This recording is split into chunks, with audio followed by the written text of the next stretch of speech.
పునరుద్ధానపు శక్తి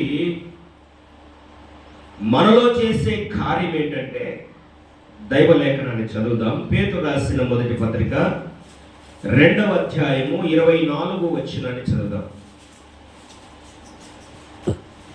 23, 24 వచనాలు 22 చదువుదామా?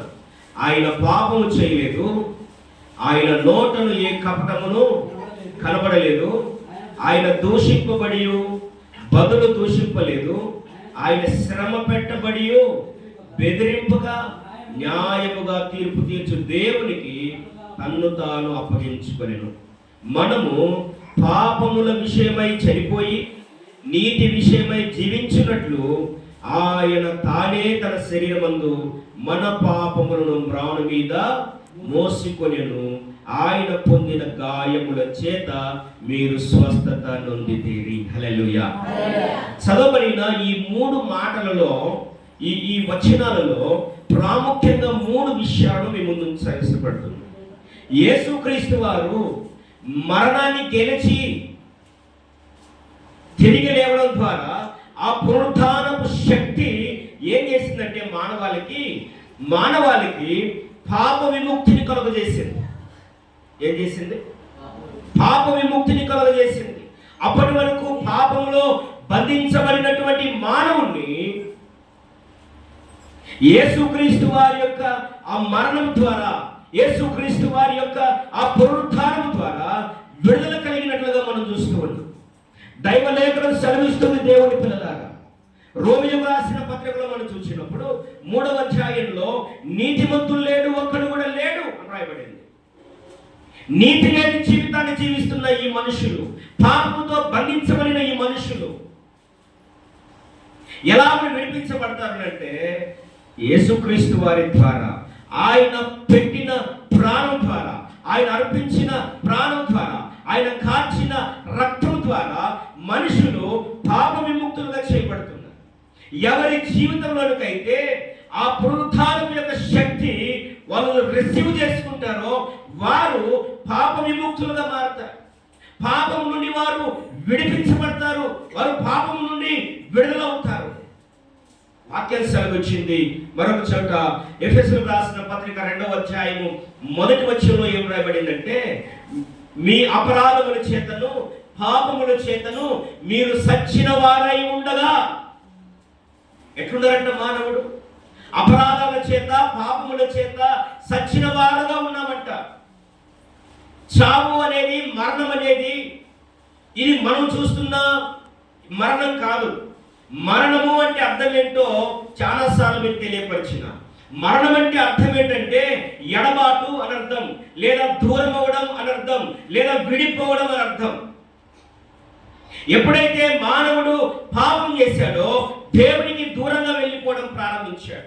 మానవుడు పాపములో కూరుకుపోతున్న కొలది ఆ వ్యక్తులకు దేవుడు దూరమైపోతున్న పరిస్థితిలో ఉన్నాడు. దేవునికి దూరమైపోయినటువంటి మానవుడిని మరలా దేవుడు ఆ మనుషులు దగ్గర తీసుకొని రావడం కోసం యేసుక్రీస్తు వారి లోకానికి పంపించడం జరిగింది. ఏదేని తోటలో దేవుని మాట కాదని దేవునికి అవిధేయత చూపించి పాపము చేసి దేవునికి దూరమైపోయిన మొదటి మానవుడైన ఆదామును మొదలుకొని మన వరకు కూడా దేవునికి దూరమైపోయిన మన జీవితాలను ఆ పాపమును కడిగి పరిశుద్ధులుగా చేసి, ఆ పాపమునకు ప్రాయశ్చిత్తాన్ని కలుగజేసి, యేసుక్రీస్తు ద్వారా, ఆయన పునరుద్ధానపు శక్తి ద్వారా ఆయన తన తండ్రి అయిన దేవునికి మనలను సమీపస్తులుగా చేస్తూ ఉన్నాడు. యేసుక్రీస్తు వారి యొక్క పునరుద్ధానపు శక్తి మనకు ఏం చేసిందంటే, పాపము నుండి విడిపించి దేవునికి దూరమైపోయిన మనలను దేవునికి దగ్గర చేసింది. అంత మాత్రమే కాదు, దేవుడి నుంచి విడిపోయిన మనలను దేవునికి సమీపస్తులుగా చేసి దేవుడితో జత కట్టేటట్లుగా చేసింది. హల్లెలూయా. విడిపోయిన దేవుని చెయ్యి, మానవుని చెయ్యిని యేసుక్రీస్తు వారి యొక్క ఆ మరణం ద్వారా, యేసుక్రీస్తు వారి యొక్క ఆ పునరుద్ధానపు శక్తి ద్వారా ఆ విడిపోయిన 2 చేతులను యేసుక్రీస్తు వారు కలిపినట్లుగా మనం చూస్తున్నాం. హల్లెలూయా. యేసుక్రీస్తు వారి మరణము మానవానికి కలుగజేసిన గొప్ప మేలేంటంటే పాపం ద్వారా దేవునికి దూరమైపోయిన మనుషులను మరలా దేవునికి దగ్గరగా చేయడం. అందుకే యేసయ్య అన్నాడు, చూడండి, పాపంతో బంధించబడిన ఒక స్త్రీని యేసయ్య దగ్గర తీసుకొస్తారు.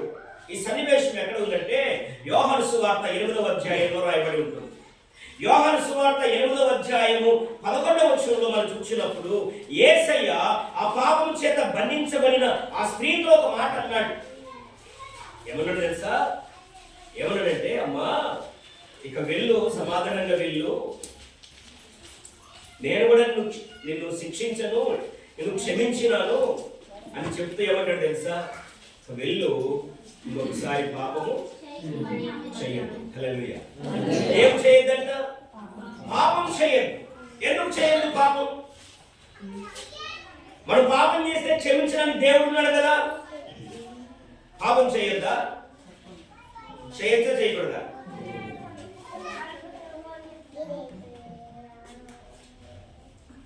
యేసయ్య ఏం చెప్తున్నాడు? నేను మీకోసం రక్తాన్ని గాచేస్తున్నాను, నా ప్రాణం పెట్టేసినాను, మీకు పాపం చేయడానికి లైసెన్స్ ఇచ్చేసినాను, మీ ఇష్టం వచ్చిన పాపాలు చేసి ఆదివారం నాడు వచ్చి మోకాలు వేసి ప్రభువా నేను పాపం చేశాను క్షమించమంటే క్షమిస్తాను అని చెప్పాడా? అవును. యేసుక్రీస్తు వారి యొక్క మరణము మనం పాపం చేయడానికి ఇచ్చిన లైసెన్స్ కాదని. యేసయ్య పాపము చేత బంధించబడి శిక్షకు పాత్రురాలుగా తీర్పు తీర్చబడిన ఒక స్త్రీతో మాట్లాడుతున్నాడు. తన బతుకులంతా పాడు చేసుకున్న ఒక స్త్రీతో అంటున్నాడు, అమ్మా ఇన్నాళ్ళు పాపం చేసి బ్రతికినావు, మరణ